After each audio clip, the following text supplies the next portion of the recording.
Dediniz ki, akademik nəticələri yüksək olan tələbələr, güzəştlər olunur.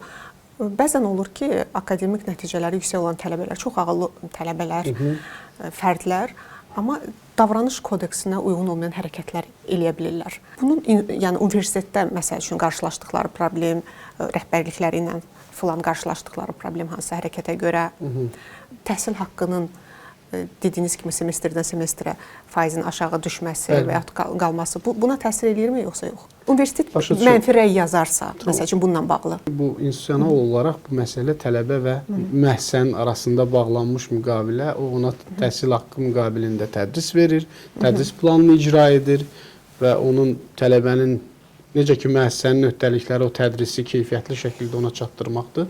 Tələbənin də öhdəlikləri o tədrisi qəbul edib, öyrənib, geri qaytarıb öz müvəffəqiyyətini almaqdır.